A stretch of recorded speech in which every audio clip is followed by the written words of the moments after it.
I'm Sarah Mitchell, 29 years old, and I never thought I'd wake up at 2 a.m. to my phone buzzing with purchase notifications. Multiple charges from a gas station and liquor store just minutes apart. My heart raced as I reached for my wallet only to find my credit card missing. Then my phone buzzed again, a security camera notification showing my brother Ryan using my card.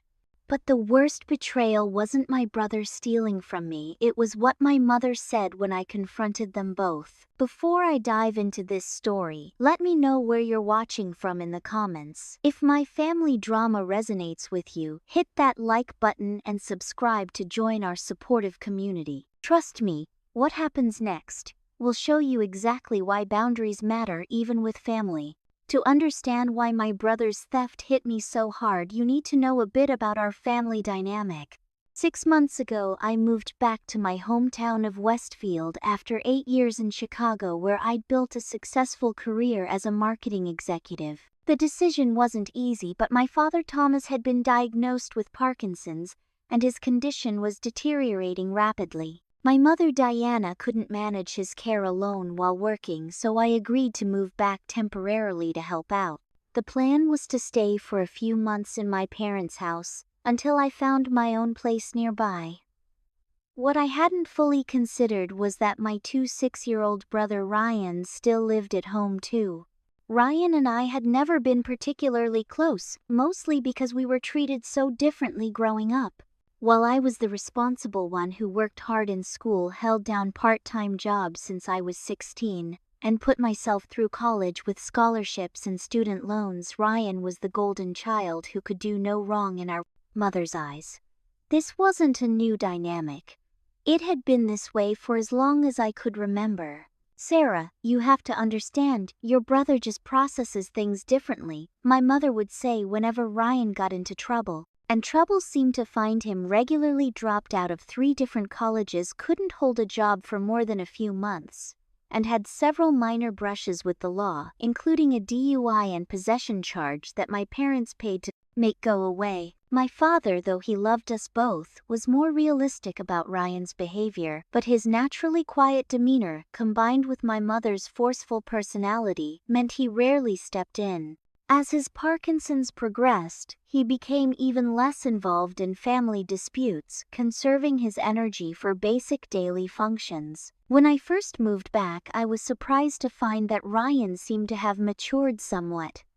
He had a job at a local electronics store that he'd kept for almost a year, and he was talking about going back to community college. I cautiously hoped that things would be different this time. My mother also seemed eager to rebuild our relationship, which had grown distant during my years away.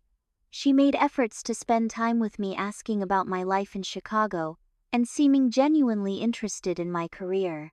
For the first time in years, I felt like maybe we could have a healthy family dynamic. What I didn't know then was that Ryan's seemingly stable job situation was already unraveling. He'd been showing up late, calling in sick, and his hours had been cut. My mother knew this, but kept it from me later, claiming she didn't want to worry me. I've always been careful with money, a trait my mother sometimes criticized as being too rigid or obsessive. I had several accounts: my main checking account for daily expenses, a high-yield savings account for emergencies, a retirement account I'd been contributing to since my first job, and a special account I rarely mentioned to anyone. This special account was set up after my older sister Jennifer died in a car accident 5 years ago. She left behind a 3-year-old son, Ethan, who now lives with his father in Minnesota. Jennifer had no life insurance, and I promised myself I would make sure Ethan could go to college someday. Every month I put money aside in this account. It wasn't legally a trust fund, just a separate savings account, but in my mind it belonged to Ethan, not me. Ryan, meanwhile, couldn't keep a budget to save his life. He was constantly broke despite living rent-free with our parents. He borrowed money frequently, from friends, from our parents, and occasionally from me, though I'd learned that borrowing in Ryan's vocabulary meant taking with no intention to repay. This was the powder keg of family dynamics I had walked back into, all under the stress of watching my father's health decline. I was trying to navigate it as best I could, walking on eggshells to keep the peace while I looked for my own place. I thought we were managing despite the tension. That is, until that night when I woke up to find my credit card had gone missing. The day before the theft started like any other Thursday. I left for work early, spent a long day at the office, and then went straight to a business dinner with clients. It was nearly 10:30 p.m. when I finally made it home, exhausted but satisfied after landing a new account. The house was quiet when I entered, though the living room TV was still on, casting blue light across the dark room. Ryan was sprawled on the couch, scrolling through his phone. He barely looked up when I came in. "Hey," I said, dropping my keys in the bowl by the door. "Everyone already in bed?" "Yeah," Ryan replied, still not looking at me. "Dad wasn't feeling great today. Mom took him to bed early." I nodded, moving to turn off the TV that no one was watching. "You okay? You seem off." That's when he finally looked up, an odd expression crossing his face. "I'm fine. Just, short on cash this week. They cut my hours again." "That's rough," I said sincerely. "Have you started looking for something else?" He shrugged, defensive immediately. "It's not that easy to find decent jobs around here." I know, I conceded, not wanting an argument. "Have you thought more about those community college classes we talked about? The registration deadline is coming up." "Can't afford it right now," he muttered, then looked at me directly. "Could you spot me some cash just until payday?" I hesitated. I'd spotted Ryan money at least 3 times since moving back and hadn't seen a penny in return. "How much do you need?" "Like 300. I'm behind on my car payment." I sighed. "Ryan, I just paid your phone bill last month, and the time before that it was your credit card minimum. I haven't seen any of that money back." His face hardened. "Forget it. I knew you'd say no. You're doing so well with your fancy job, but you can't help your own brother." "It's not about that," I started, but he was already standing up, cutting me off. "Whatever. I'm going to bed." He stomped off toward the basement where his room was located, leaving me standing alone in the dim living room. I sighed, too tired to process the interaction fully. I went upstairs to my childhood bedroom, which still had the same lavender walls and white furniture from my high school days. After a quick shower, I changed into pajamas and did a quick check of my emails. Before going to bed, I took off my watch and jewelry, placing them in the small dish on my nightstand. I removed the credit cards and cash from my wallet, putting them in the drawer of my nightstand, a habit I'd developed living in Chicago. I always kept my wallet visible in my purse, but with only my ID and an empty gift card inside. The real valuables were hidden separately. It wasn't that I didn't trust my family. It was just a security habit that had stuck. I fell asleep quickly that night, worn out from the long day. The harsh buzzing of my phone woke me at 2:07 a.m. Groggy and confused, I reached for it, expecting an emergency call about my father. Instead, I saw a series of banking notifications. Purchase $47.82 at Quick Stop Gas. 1:42 a.m. Purchase $112.36 at Liquor Warehouse. 1:56 a.m. Fully awake now, I sat bolt upright and opened my banking app, my heart racing. There they were. The transactions plus a third that hadn't triggered a notification yet, $78.50 at an ATM, with a hefty service fee. With shaking hands, I yanked open my nightstand drawer. My cash was there, but the credit card connected to my checking account was missing. The realization hit me like a bucket of ice water. Someone had been in my room while I slept. Just as I was processing this, another notification popped up. But this one was from my doorbell security camera. I'd installed it when I moved back, partly out of habit from city living. I opened the app, and there was Ryan, clearly shown leaving the house at 1:33 a.m. and returning at 2:03 a.m. The pieces fell into place with sickening clarity. My brother had come into my room while I was sleeping, opened my drawer, and stolen my credit card. Then he went on a middle-of-the-night shopping spree buying God knows what at a gas station and liquor store. My first instinct was to storm downstairs and confront him immediately. But as the initial shock began to fade, I realized that a middle-of-the-night confrontation would only cause a scene, wake my parents, and stress my father, something the doctor had specifically warned against. Instead, I called the credit card company, reported the card stolen, and had it deactivated. I downloaded the security footage from my doorbell camera and took screenshots of the transactions. Then I lay awake for hours, a knot of anger, hurt, and betrayal tightening in my chest. My own brother had stolen from me, had violated my personal space while I was asleep, vulnerable and trusting. By the time my alarm went off at 6:30 a.m., I hadn't slept much more, but I had a plan. This wasn't going to be swept under the rug. I was going to confront Ryan at breakfast with our parents present.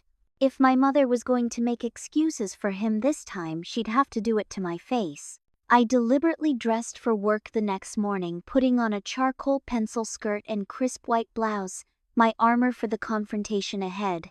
By the time I came downstairs, my father was already at the kitchen table, shakily holding his coffee mug with both hands. My mother stood at the stove, flipping pancakes, her morning ritual unchanged for 20 years. "Good morning," I said, keeping my voice steady as I poured myself coffee. "There she is," my father said with a warm smile. Despite his illness, his eyes still lit up when he saw me. "Sleep well, sweetheart." Before I could answer, my mother chimed in. "Sarah, can you call your brother? Breakfast is almost ready and he needs to eat before work." I set my coffee down carefully. "Actually, I need to talk to all of you." Something in my tone made my mother turn from the stove, spatula in hand. "What's wrong?" "Let's wait for Ryan," I said, pulling out my phone and placing it on the table. 5 minutes later, after my mother had called down to him twice, Ryan shuffled into the kitchen. He looked terrible. Bloodshot eyes, hair sticking up, still wearing the clothes he'd had on the night before. He avoided looking at me directly as he slumped into a chair. "Now that we're all here," I began, "I want to know why my credit card was used at 2 a.m. this morning for almost $200. The kitchen fell silent. My father looked confused while my mother froze in the act of serving pancakes. Ryan stared intently at the table. "My card was taken from my nightstand drawer while I was sleeping. There were charges at a gas station and liquor store." I turned my phone screen toward them, showing the transaction notifications. Ryan immediately went on the defensive.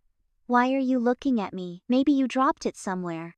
I swiped to the next screen, the security footage clearly showing him leaving and returning to the house during the exact time frame of the purchases. "You want to try again?" I asked, my voice hard. My mother set the plate of pancakes down with a clatter. "Sarah, put that phone away. I'm sure there's a reasonable explanation." "I'm waiting to hear it," I replied, not taking my eyes off Ryan. Ryan's demeanor changed, his shoulders slumping. "Fine. I took it. But I was going to pay you back on payday. It's not a big deal." "Not a big deal?" I repeated incredulously. "You sneaked into my room while I was sleeping and stole from me. How is that not a big deal?" My father's hand trembled more noticeably as he set his coffee down. "Ryan," he said quietly, disappointment evident in his voice. "Why would you do that?" Before Ryan could answer, my mother jumped in. "He probably just borrowed it, Thomas. Sarah's making this sound worse than it is." I couldn't believe what I was hearing. "Borrowed, Mom? He stole my credit card from my drawer in the middle of the night. He didn't ask. That's theft." "He was going to pay you back," my mother insisted now, standing protectively near Ryan. "Right, Ryan." Ryan nodded quickly. "Yeah, of course. I just needed some cash. My friend Owen owes me money, but he hasn't paid me back yet." "So, you thought stealing from me was the solution?" I asked. "You wouldn't lend me the money when I asked," Ryan countered, suddenly angry. "What was I supposed to do?" My father sighed heavily. "Accept the no, son. That's what you were supposed to do." My mother shot my father a look before turning back to me. "Sarah, I understand you're upset, but you should have just helped him when he asked." You know things are tight for him right now. I stared at her in disbelief. Are you seriously blaming me because he stole my credit card? I'm just saying that family helps family, she replied stubbornly. If you had just... Stop, I interrupted, holding up my hand. This isn't about what I did or didn't do. This is about Ryan breaking into my room and taking my property. Ryan rolled his eyes. Breaking in the door wasn't even locked. And it's just money. You make plenty. It doesn't matter how much money I make. My voice rose despite my efforts to stay calm. What matters is that you took something that wasn't yours. Ryan, my father interjected, his voice quiet but firm. What you did was wrong. You need to apologize to your sister. Ryan glanced at our father, then back at me. Fine. I'm sorry. Okay, I'll pay you back. With what money? I asked pointedly. You just told me you're broke. I'll figure it out, he muttered, looking to our mother for support. She didn't disappoint. Sarah, he said, he's sorry.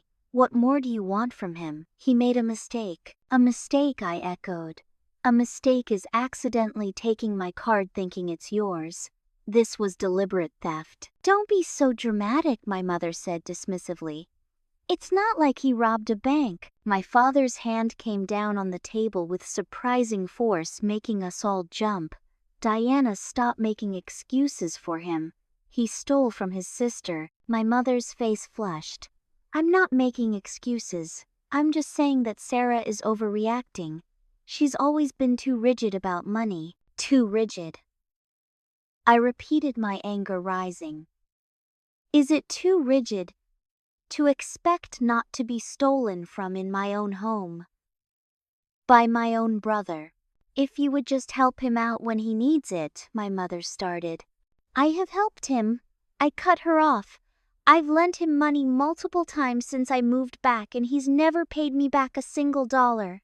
Ryan had the decency to look embarrassed, but my mother wasn't backing down. Well, what do you expect him to do when he's struggling? You're doing so well and you're being selfish with your money. That was the breaking point. The accusation of selfishness when I had uprooted my entire life to come help with my father, when I had given Ryan money repeatedly without expectation of return, when I had just been violated by my own brother. It was too much. Selfish, I said, my voice dangerously quiet. You think I'm being selfish? My mother must have sensed the shift in my demeanor because she hesitated before responding. I just meant... I cut her off again, no longer able to contain my fury. Let me tell you something about the card he stole. Number Part 5. The Revelation. That account wasn't even mine, I said, each word deliberate and hard-edged. That card was connected to Ethan's college fund. Silence fell over the kitchen. My mother's face went blank with shock. My father closed his eyes briefly, pain evident in his expression. Ryan looked confused, then horrified as understanding dawned. Ethan, Ryan finally asked in a small voice. As in Jennifer's Ethan. I nodded, the fight suddenly draining out of me. Yes, Jennifer's son. Your nephew. 5 years ago, my older sister Jennifer had died in a car accident on a rainy night, leaving behind her 3-year-old son Ethan. The loss had devastated our family. Jennifer had been the peacemaker, the one who could navigate the complex dynamics between all of us. After the funeral, Ethan had gone to live with his father Mark in Minnesota. Though Mark was a good father, he struggled financially. After Jen died, I continued, my voice steadier. Now I promised myself I would make sure Ethan could go to college someday. She was so worried about how she would afford it, so I set up an account and have been putting money into it every month for the past 5 years. I looked directly at Ryan. That's the card you stole. That's the money you spent last night on liquor and God knows what else. Money that was meant for your sister's child. Ryan's face had gone pale. I didn't know, he whispered. Sarah, I swear I didn't know. How could you know? I replied. You never asked. You just took. My mother had sunk into a chair, her usual confident posture collapsed. Why didn't you tell us about this account? She asked weakly. I gave her a level look. Because I wanted to make sure the money actually went to Ethan's education. I've seen how money disappears in this family when Ryan needs it. My father spoke up, then his voice stronger than it had been in months. Diana, this has gone far enough. What Ryan did was serious, and it's time he faced consequences. My mother looked at him in surprise. Thomas rarely contradicted her, especially about Ryan. He said he was sorry she tried again, but with less conviction. Sorry doesn't cut it this time, my father said firmly. This isn't about borrowing a few dollars. This is about violating Sarah's trust, entering her room while she slept, and taking something that wasn't his. And now we find out it was money set aside for Ethan. Ryan couldn't meet anyone's eyes. I'll pay it back, he mumbled. All of it. How I challenged him. You can barely pay your own bills. I don't know, he admitted. But I will, I promise. I looked at him skeptically. I've heard that before, Ryan. Many times. My mother finally seemed to realize the severity of the situation. I can give you the money, Sarah, to replace what he took. That's not the point, I said, shaking my head. This isn't just about the money. It's about trust. It's about respect, both of which I'm finding in short supply in this house right now. What are you saying? My mother asked, an edge of worry in her voice. I'm saying I can't stay here anymore. Not like this. The decision crystallized as I spoke the words. I'll find a place of my own sooner rather than later. But your father needs you, my mother protested. I'll still help with Dad, I assured her, looking at my father with genuine affection. But I can't live under the same roof as someone who would steal from me and someone who would defend that theft. My father reached out a shaking hand to cover mine. I understand, sweetheart, and I support whatever you decide. Ryan finally looked up, genuine remorse in his eyes for perhaps the first time. Sarah, please. I'm really sorry. I didn't know about Ethan. I wouldn't have taken it if I knew. But you would have taken it if it was just my money, I asked pointedly. He had no answer for that. I want the money back, Ryan.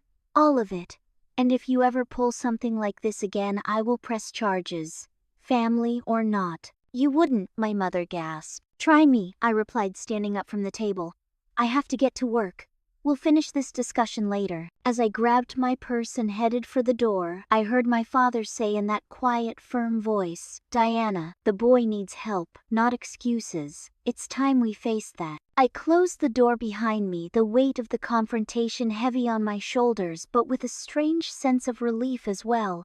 The truth was finally out in the open, and maybe, just maybe, things would change. But I was wrong about that. Things were about to get much worse. The next week was one of the most tense periods I could remember in our family.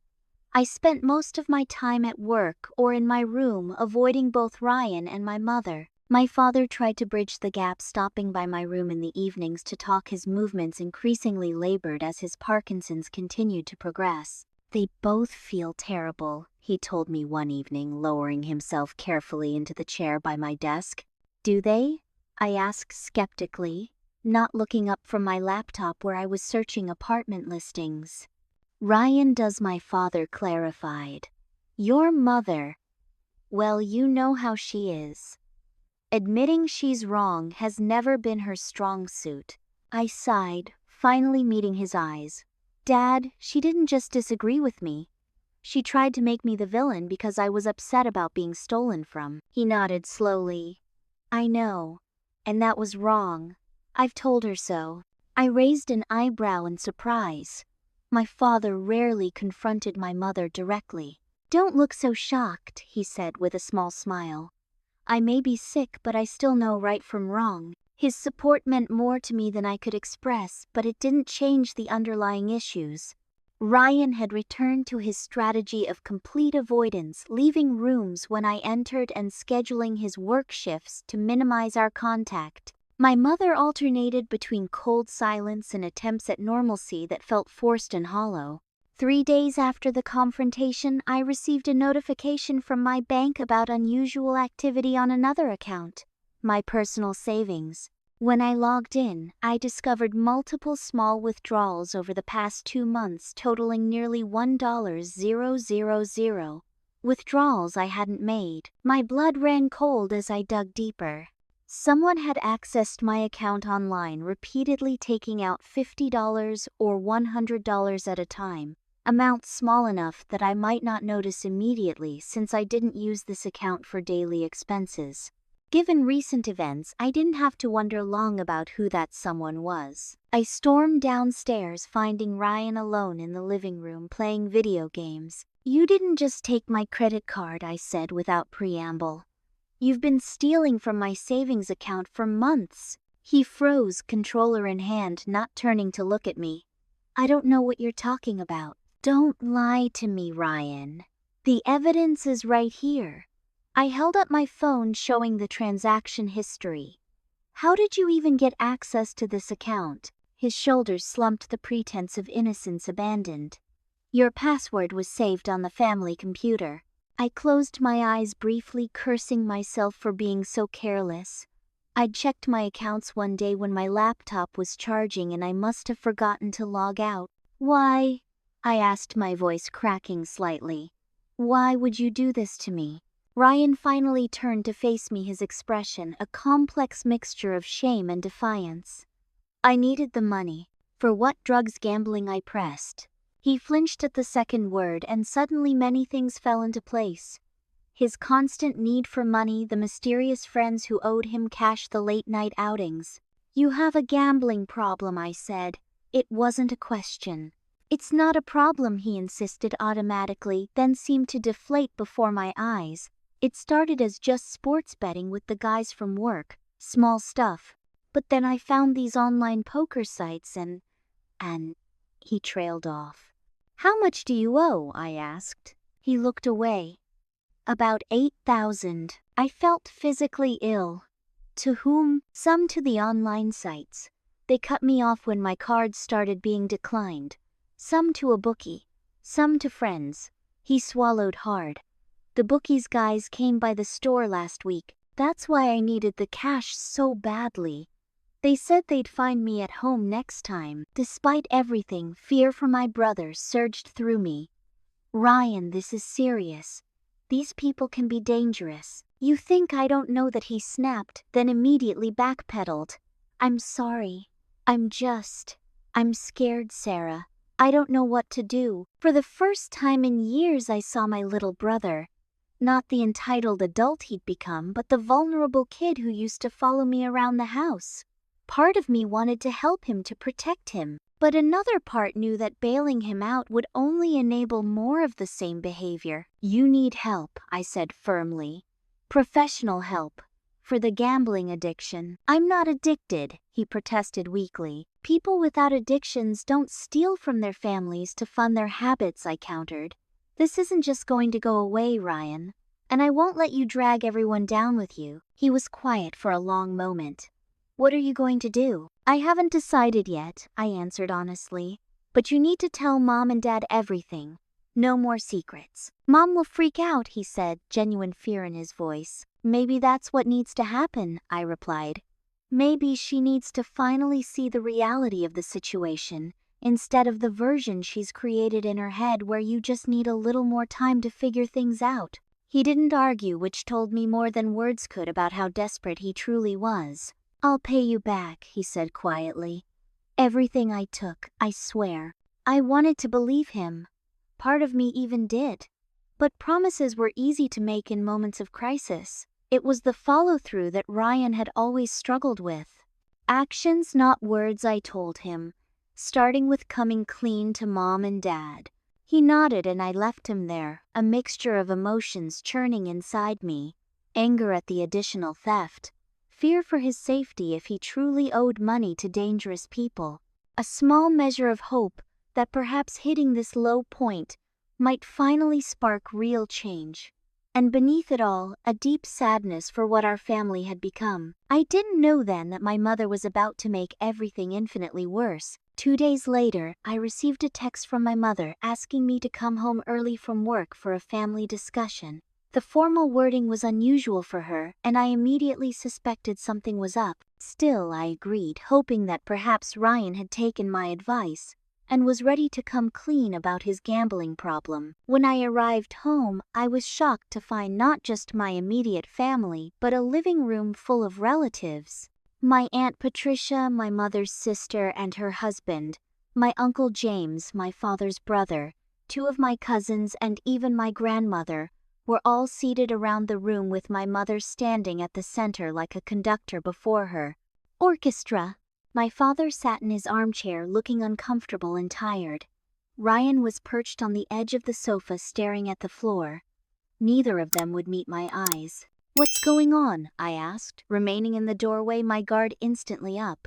My mother adopted a concerned expression that I recognized from childhood, the one that preceded her most manipulative maneuvers.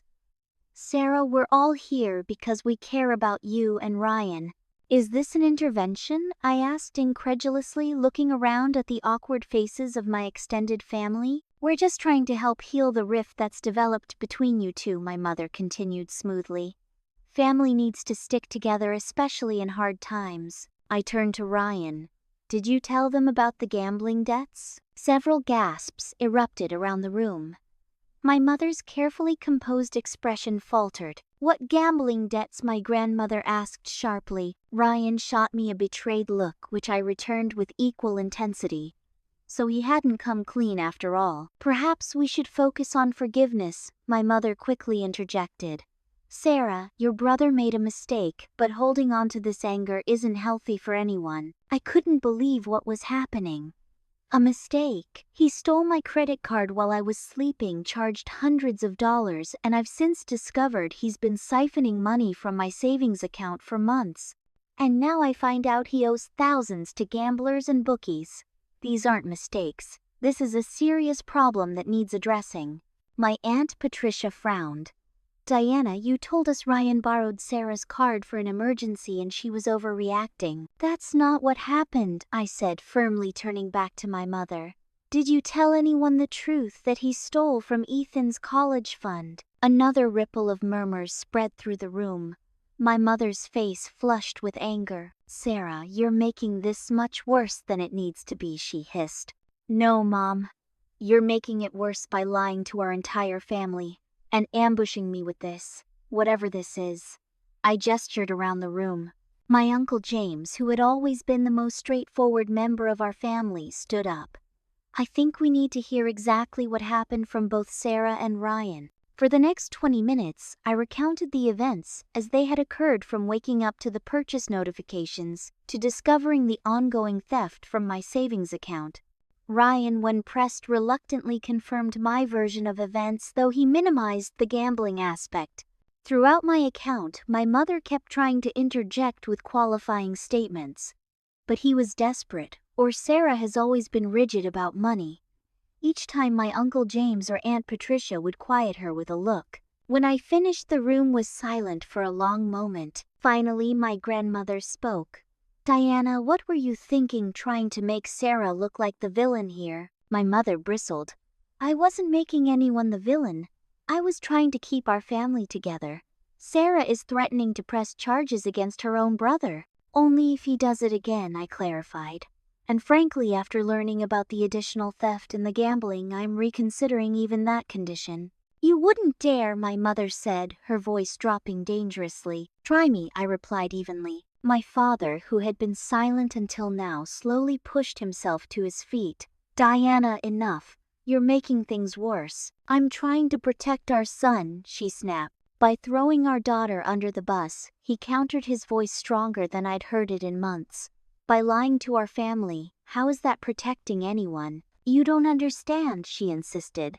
"If Sarah presses charges, it could ruin his future." "His future?" I repeated incredulously. "What about my future? What about my safety and peace of mind? What about Ethan's future, which Ryan was quite happy to gamble away?" My Uncle James stepped between us, ever the mediator. "Clearly there are serious issues here that need to be addressed. Ryan needs help for his gambling problem." "And he doesn't have a gambling problem," my mother interrupted. "He's just going through a rough patch." That's when I lost it. A rough patch, Mom. He owes $8,000 to bookies and gambling sites. He's been stealing from me for months. When are you going to stop making excuses for him and see what's really happening? I know, my son, she insisted. Do you? Because I don't think you do. I think you see what you want to see. I turned to the rest of the family. And I'm sorry you all got dragged into this under false pretenses. My Aunt Patricia came to stand beside me. Sarah, no one is blaming you here. What Ryan did was wrong, and it sounds like he needs professional help. Ryan had remained uncharacteristically quiet throughout most of the exchange, but now he looked up. I do, he admitted softly. I need help.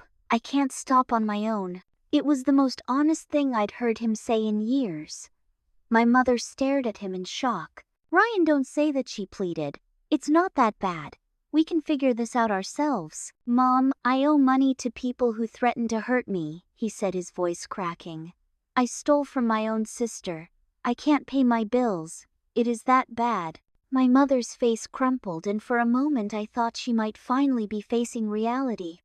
But then she rallied, her expression hardening. This is your fault, she said, turning to me. You and your fancy job and your perfect life. You've always made him feel like he wasn't good enough. The accusation was so outrageous that I actually laughed. My fault? How exactly is Ryan's gambling addiction my fault? You moved away and abandoned this family, she shot back. You only came back when you had to, and you've done nothing but judge us since you returned. I felt like I'd been slapped. I came back to help with Dad despite the fact that it meant putting my career on hold. I've been paying half the household expenses since I moved in. I've been driving Dad to doctor's appointments and helping with his physical therapy. What exactly have you been doing, Mom? Besides making excuses for Ryan. The room had gone deadly quiet. My mother and I stared at each other, years of unspoken tensions finally bubbling to the surface. I think I should leave, I said, finally breaking the silence. This clearly isn't accomplishing anything. Sarah, my father began, but I was already heading for the stairs. I'll be staying at Jessica's tonight. I called over my shoulder, referring to my best friend from high school who still lived in town. I'll come back tomorrow to pack my things. As I threw some essentials into an overnight bag, I heard the murmur of voices downstairs, occasionally rising in volume. My mother's distinctive tone cut through the others, still defensive, still making excuses. I slipped out the back door to avoid another confrontation, texting Jessica to warn her I was on my way. As I backed out of the driveway, I saw my Uncle James emerge from the house and wave for me to stop. I rolled down my window. She's always been like this, he said without preamble. Even when we were kids, Diana could never admit when she was wrong, and she's always had a blind spot when it comes to Ryan. I nodded, too emotionally drained to speak. Your father called me earlier this week, he continued. He told me what really happened. He's worried about you, Sarah. And he's worried about Ryan too, though, for different reasons. I don't know what to do anymore, I admitted. You do what you need to do to protect yourself, he advised firmly.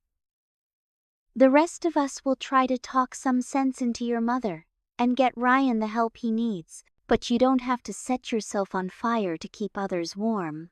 With those parting words, he stepped back and let me drive away. In my rearview mirror, I could see the house where I'd grown up, now a place I no longer felt safe or welcome. The family I'd returned to help was fracturing before my eyes, and I didn't know if it could ever be repaired. What I didn't know yet was that my mother had already taken steps that would deepen the divide even further. Actions that would force me to make the hardest decision of my life. Jessica welcomed me with open arms and no questions, at least not initially. We'd been friends since middle school, and she knew my family dynamics well enough to understand that if I was showing up at her door with an overnight bag, something serious had happened. It wasn't until we were sitting on her couch with glasses of wine that she finally asked, "Want to talk about it?" I told her everything. The theft, the confrontation, my mother's defense of Ryan, the ambush family meeting, and the revelation about Ryan's gambling debts. You should file a police report, Jessica said without hesitation when I finished. I know he's your brother, but what he did was a crime. I've thought about it, I admitted. But part of me still hopes this can be resolved without legal action. Jessica gave me a skeptical look. Sarah, your brother stole from you repeatedly, and your mother not only defended him but tried to make you look like the bad guy to your entire extended family. What exactly are you hoping to resolve? She had a point, but family complications are never that simple. Ryan admitted he needs help, I said. That's a start at least. And your mother? You think she's suddenly going to stop enabling him after all these years? I sighed, swirling the wine in my glass. Probably not. But my father is finally standing up to her, and the rest of the family now knows what's really going on. Jessica's expression softened. I just don't want to see you get hurt again. You've always protected Ryan and your parents even when they don't deserve it. I know, I said quietly, but I need to try one more time, for my father's sake if nothing else. The next morning, I received a text from Ryan asking if we could meet at a coffee shop downtown. Against Jessica's advice, I agreed. He was already there when I arrived, sitting at a corner table with 2 coffees. He looked terrible, unshaven, dark circles under his eyes, hands slightly trembling as he pushed a cup toward me. Thank you for coming, he said, his voice hoarse. I wasn't sure you would. I sat down across from him, maintaining my guard. What do you want, Ryan? He took a deep breath. I want to apologize. Really apologize, not just say sorry because I got caught. He met my eyes directly. What I did was wrong. All of it. The credit card, the savings account, lying about it afterward. There's no excuse. I stayed silent, waiting for him to continue. I've been thinking about what you said about needing professional help. He pulled a brochure from his pocket and slid it across the table. There's a gambling addiction treatment program at the community hospital. Weekly group therapy, plus individual counseling. I called them this morning. I picked up the brochure, genuinely surprised. You're serious about this? He nodded. I hit rock bottom, Sarah. Those guys who came to my work, they weren't making idle threats. And when everyone in that room last night was looking at me, seeing what I've become, he trailed off, swallowing hard. I don't like that person. I don't want to be him anymore. Despite everything, I felt a flicker of hope. That's good, Ryan. It really is. But recovery isn't just about saying the right things. It's hard work every day. I know, he acknowledged. And I know I've made promises before that I didn't keep. But I'm scared, Sarah. Scared enough to actually do the work this time. I studied him, trying to gauge his sincerity. What about the money you owe? To the bookies, the gambling sites, the friends? I'm going to sell my car, he said. It won't cover everything, but it's a start. And I've applied for a second job at the movie theater. Evening shifts after the electronics store. It sounded like he'd actually thought this through. And the money you took from me, that too, he promised. Every penny. It might take time, but I'll pay it all back. I wanted to believe him. After a lifetime of disappointments, I still wanted to believe my brother could change. What does Mom think about all this? Ryan's expression clouded. She doesn't know about the treatment program yet, or the car. She still thinks this will all blow over if we just give it time. That sounded like our mother. Ryan, you can't let her talk you out of getting help. Not this time. I won't, he insisted. I'm doing this with or without her support. We talked for another hour, really talked in a way we hadn't in years, about his gambling, which had started innocently enough but quickly spiraled out of control. About my frustrations with our mother's favoritism and enabling. About our father's declining health and what it meant for all of us. When we parted, I didn't give him a full pardon, but I did give him my tentative support for his recovery efforts. I even agreed to attend a family session with his counselor once he got started in the program. With this fragile peace established, I returned to my parents' house to pack more of my belongings. Jessica had offered her spare room until I found an apartment, an offer I gratefully accepted. The house was quiet when I arrived. My father was napping and my mother was apparently out. I took the opportunity to gather more clothes and personal items, including financial documents I'd stored in my room. As I was collecting the documents, I noticed something odd. A bank statement from an account I didn't recognize. Upon closer inspection, I realized it was from my father's medical fund, a separate account they had established when he was first diagnosed to cover treatments not fully covered by insurance. What caught my eye were several large withdrawals. $3,000 here, $2,500 there, all within the past month. Nearly $8,000 total. The exact amount Ryan said he owed to his bookies and gambling sites. My stomach dropped as the pieces clicked into place. I checked the dates of the withdrawals. They'd all occurred after our confrontation about the credit card but before Ryan approached me with his recovery plan. With shaking hands, I took out my phone and called my father's financial advisor with whom I'd been in contact about his care expenses. "Mr. Peterson," I said when he answered, "this is Sarah Mitchell. I'm looking at some withdrawals from my father's medical fund, and I wanted to verify who authorized them." "Ah, yes," he replied hesitantly. "Your mother came in last week. She said there was an urgent family situation and needed to free up some cash. Since she's a co-signer on the account, I had no reason to question it." I thanked him and hung up, white-hot anger coursing through my veins. My mother had raided my father's medical fund, money set aside for his treatments, to pay off Ryan's gambling debts, all while arranging a family intervention to paint me as the unreasonable one. I was still sitting there staring at the bank statement when I heard the front door open and close. Moments later, my mother appeared in the doorway. "What are you doing in here?" she demanded, then noticed the papers in my hand. Her expression shifted from indignation to unease. I held up the statement. "You took money from Dad's medical fund to pay off Ryan's gambling debt." It wasn't a question, but she answered anyway. "I borrowed from it temporarily. I'll put it back." "With what money?" I challenged. "You're barely making ends meet as it is." "That's none of your concern," she snapped. "It absolutely is my concern when it's my father's healthcare at stake." I stood up, fury propelling me to my feet. "How could you do this, Mom? How could you risk Dad's treatment to clean up Ryan's mess?" "I was protecting my son," she said defensively. "By sacrificing your husband," I shot back.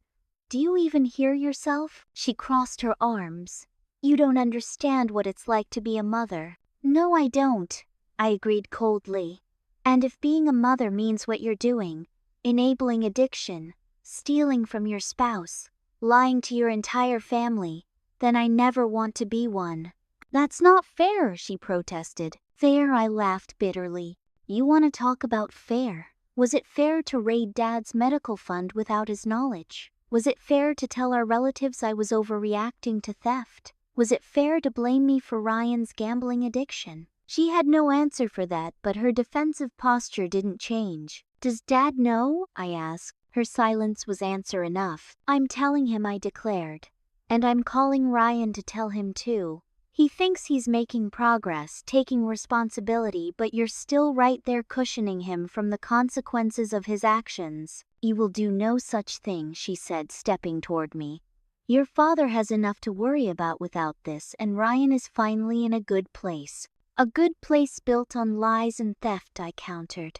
"That's no foundation for recovery." We stared at each other, decades of unresolved tensions crystallizing in that moment. I saw something in her eyes I'd never fully acknowledged before. Not just the blindness of a mother's love, but a willingness to sacrifice anyone and anything to maintain the fiction that her son was just misunderstood, not deeply troubled. "I'm done," I said finally. "I'm done enabling this dysfunction. I'm done pretending this is normal. And I'm done protecting you and Ryan at my own expense." I gathered the bank statements and moved past her to the door. "If you tell your father about this, you'll only hurt him," she called after me, her last attempt at manipulation. I turned back one last time. "No, Mom. You hurt him when you stole his money.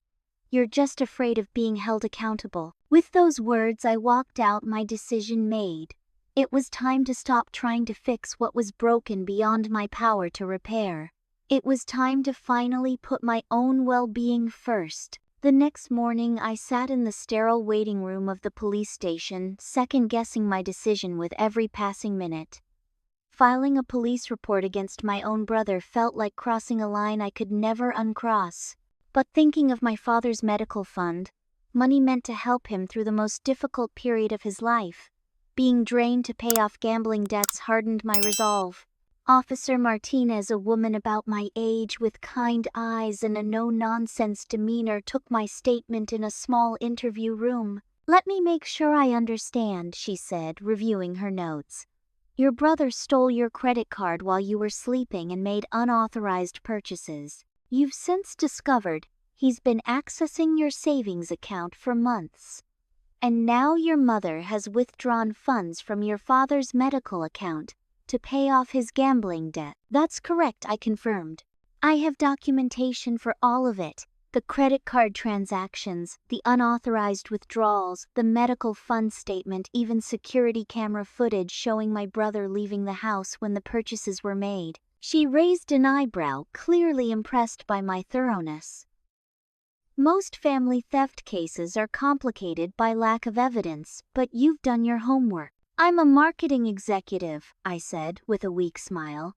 "Documentation is second nature." "What outcome are you hoping for here, Miss Mitchell?" Officer Martinez asked carefully. "I need to be clear that once you file this report, the decision to prosecute rests with the district attorney, not with you. You can't simply withdraw the complaint if you change your mind." I took a deep breath. "I understand. I'm not doing this lightly, believe me. But theft is theft, and there have to be consequences." She nodded, then hesitated before continuing. "Have you considered that your brother might face jail time? First-time offenders often get probation, especially in family cases, but with the amount stolen across multiple accounts." "I've considered it," I said, though my stomach twisted at the thought. "But I've tried everything else. Talking, reasoning, offering help. Nothing changes. The theft continues, the lies continue, and now my father's health care is in jeopardy." Officer Martinez nodded again, her expression sympathetic but professional. "I'll need copies of all your documentation and we'll need to take a formal statement." For the next hour, I went through every detail, providing copies of bank statements, credit card bills, and the security footage. I signed statement after statement, my signature growing progressively more unsteady as the reality of what I was doing sank in. "We'll investigate this thoroughly," Officer Martinez assured me as we concluded. "Given the evidence, I expect we'll be contacting your brother for questioning within the next few days." As I was leaving, she touched my arm lightly.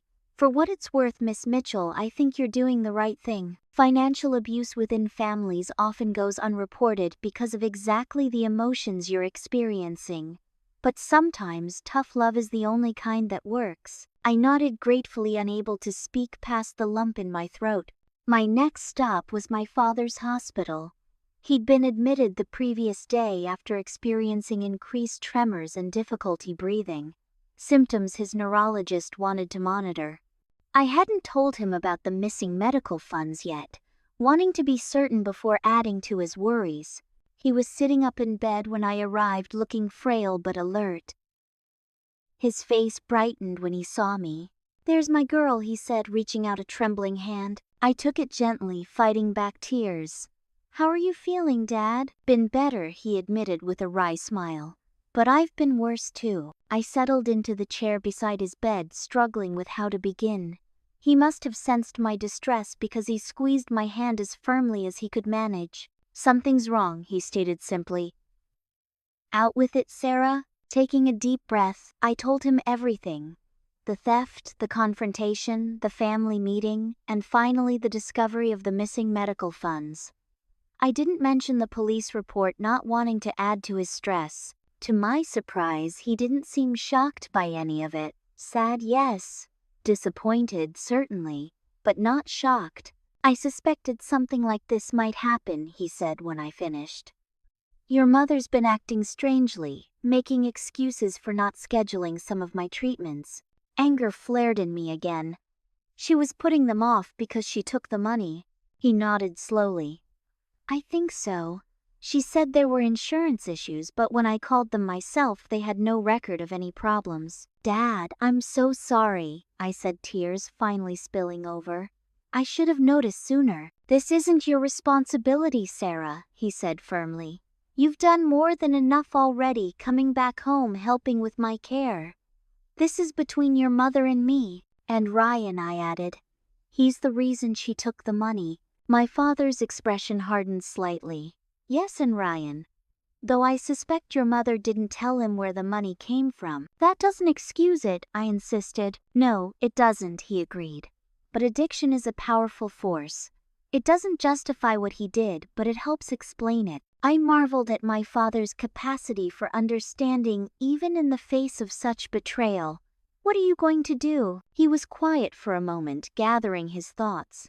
I've made some decisions in the last few days watching how all this has unfolded. I've called my lawyer. I'm removing your mother as co-signer on all my accounts including the medical fund, and I'm putting you in charge of my healthcare decisions. Dad. I began, overwhelmed by the responsibility. I trust you, Sarah, he said simply. More than that, I know you'll do what's right, not what's easy.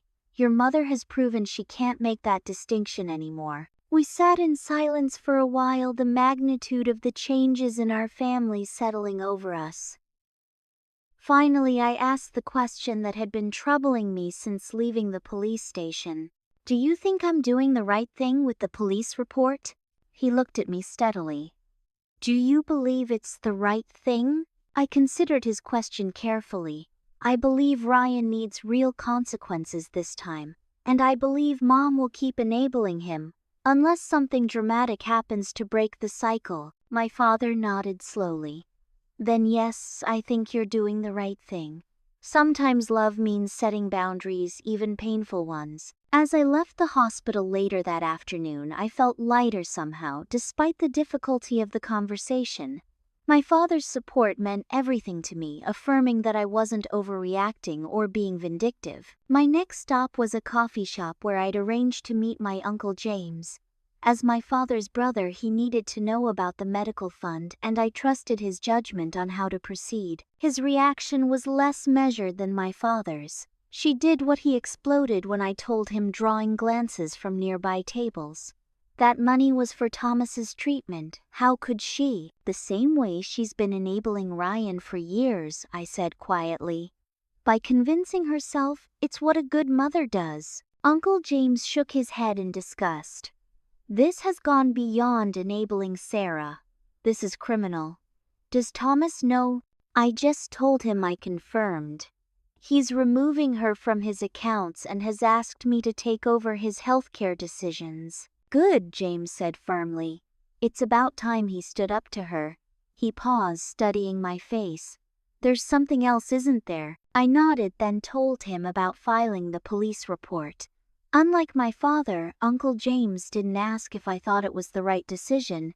He immediately assured me it was. It should have happened years ago, he said. The first time Ryan broke the law, and your mother covered for him. Maybe things wouldn't have escalated to this point. I keep thinking about how he'll react, I admitted. When the police contact him, he'll be angry, James acknowledged. He'll feel betrayed. But Sarah, you're not responsible for his feelings or his actions. You're only responsible for protecting yourself and doing what's right. As I left the coffee shop, I received a text from Jessica, apartment 2 blocks from mine, available immediately. Want to see it? I texted back an immediate yes. The sooner I could establish a stable living situation away from the family drama, the better. The apartment was small but clean, with hardwood floors and large windows that let in plenty of natural light. The landlord, an elderly man who knew Jessica's family, was willing to waive the standard credit check and security deposit based on her recommendation. It's not fancy, Jessica said as we toured the one-bedroom space, but it's yours. No theft, no drama, no excuses. It's perfect, I told her, and meant it. By the end of the day, I had signed a 6-month lease, and arranged to move my things from Jessica's spare room the following weekend. That evening, I made 2 final calls. The first was to a therapist recommended by Officer Martinez, specializing in family trauma and financial abuse. I scheduled an intake appointment for the following week, recognizing that I needed professional support to process everything that had happened. The second call was to a family addiction counselor. Whatever happened with the police report, Ryan would need specialized help to address his gambling problem. I couldn't force him to accept it, but I could make sure the resource was available if he chose to. As I ended the call, my phone buzzed with a text from an unknown number. It was a link to a payment app showing a transfer of $47.82 to my account, exactly the amount of the first gas station charge on my stolen card. Below it was a message from Ryan. First payment, many more to come. I'm sorry, Sarah, for everything. It was a small step, tiny really in the context of all that had happened, but it was something, a concrete action rather than just words, the beginning perhaps of a long road back to trust. I didn't reply immediately, not wanting to offer forgiveness too easily. But I saved the number, a quiet acknowledgement that the door wasn't completely closed. That night I slept more soundly than I had in weeks, secure in the knowledge that I had finally taken control of my own life regardless of the family storms that continued to rage around me. Whatever happened next, I would face it on my own terms with boundaries firmly in place. The healing had begun. 3 months passed in what felt like both an instant and an eternity. The small apartment had become my sanctuary, decorated simply but comfortably with a mix of items from my Chicago place and a few new purchases. The space was mine alone. No fear of intrusion, no walking on eggshells, no missing belongings. The police investigation had proceeded more quickly than I expected, likely due to the thorough documentation I'd provided. Ryan had been arrested 2 days after I filed the report, charged with theft and unauthorized use of a financial instrument. As a first-time offender, he'd been offered a plea deal, probation, mandatory addiction counseling, and full restitution of all stolen funds. To everyone's surprise, including mine, he had accepted full responsibility, pleading guilty and expressing remorse to the judge. The court had ordered him to complete a 60-day inpatient rehabilitation program focused on gambling addiction before beginning his probation. My mother's reaction had been exactly as expected. Initial fury, accusations of betrayal, dramatic declarations that I was no longer her daughter.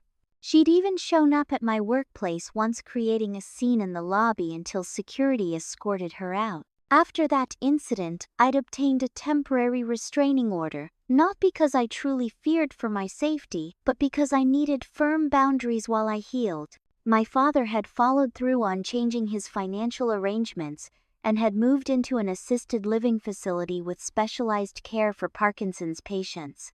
The cost was covered by insurance, and what remained of his medical fund supplemented by contributions from Uncle James and me. He was doing better there than he had at home, with consistent therapy and proper medication management. I visited him 3 times a week, and we talked more openly than we ever had before. As for me, the weekly therapy sessions had been transformative. Dr. Larson, a compassionate woman in her 50s with extensive experience in family dynamics, had helped me recognize patterns I'd been blind to and develop strategies for maintaining boundaries without cutting off all family ties. Healthy detachment, she called it, loving from a safe distance. Today I was driving to the rehabilitation facility where Ryan was completing his program. He had requested a family session with his counselor, and after discussion with Dr. Larson, I had agreed to attend. It would be the first time we'd spoken directly since his arrest. The facility was set on several acres of wooded land outside the city, a converted estate house with modern additions. As I parked and made my way to the main entrance, anxiety fluttered in my stomach. What would he look like after 2 months here? What would he say? And most importantly, was any of this real change or just another performance? I was directed to a comfortable meeting room with large windows overlooking a garden.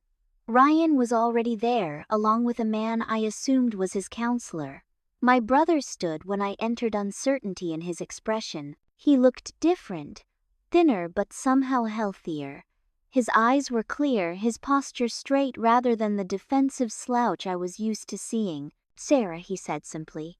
"Thank you for coming." The counselor, who introduced himself as Dr. Mitch Goldstein, gestured for us to sit. "Ryan has been working hard these past weeks," he began, "and part of his recovery process involves making amends. He asked specifically for this session with you." I nodded, keeping my expression neutral. I had learned the hard way not to offer trust too quickly. Ryan cleared his throat. "I've been preparing for this meeting since I got here," he said, pulling a folded paper from his pocket. "I wrote out what I wanted to say, but now it doesn't seem enough." "Just speak from your heart," Dr. Goldstein encouraged. Ryan set the paper aside. "Sarah, I am so sorry for what I did to you.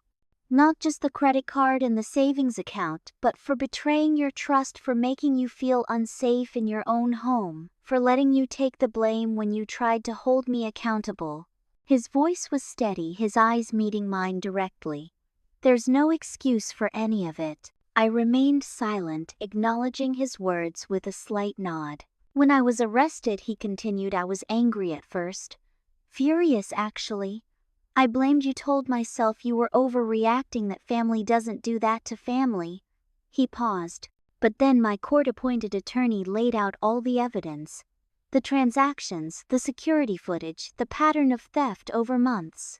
Seeing it all together like that, I couldn't deny what I'd done anymore." "That must have been difficult," I said carefully. He nodded. "It was the wake-up call I needed. When they offered the plea deal with rehab, I knew it was my chance. Maybe my only chance to get help before things got even worse." Dr. Goldstein interjected gently. "Ryan has been working on understanding the underlying issues that led to his gambling addiction and the choices he made." "I've always felt like I couldn't measure up to you," Ryan said. "You were the smart one, the successful one.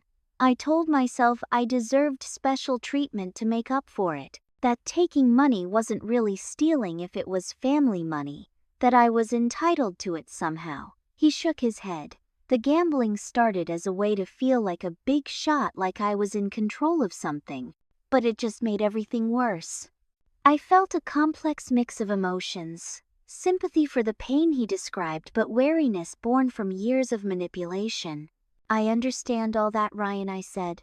"But understanding doesn't erase what happened. You violated my trust repeatedly. You put Dad's healthcare at risk." I know, he acknowledged, pain evident in his expression. "And I'll spend however long it takes trying to make that right. Not just with words but with actions." He reached into his pocket and pulled out a small notebook. "I've set up a repayment plan. Once I get out of here, I'm moving into a halfway house and taking a job at the grocery store near there. It's not glamorous, but it's honest work. 50% of every paycheck will go toward repaying you and Dad, starting with Ethan's college fund." He slid the notebook across the table. Inside was a detailed budget with projected payment amounts and dates. It was more organization than I'd ever seen from my brother. "I don't expect you to forgive me right away," he added. "Or maybe ever. I just want you to know that I'm committed to making amends whether you're in my life or not." Dr. Goldstein watched our exchange carefully. "Sarah, do you have any questions for Ryan about his recovery process or his plans going forward?" I had prepared for this meeting too, with Dr. Larson's help. "What happens when Mom tries to help you financially again?" I asked. "Because she will." Ryan nodded, acknowledging the reality of our mother's behavior. "I've had to establish boundaries with her too.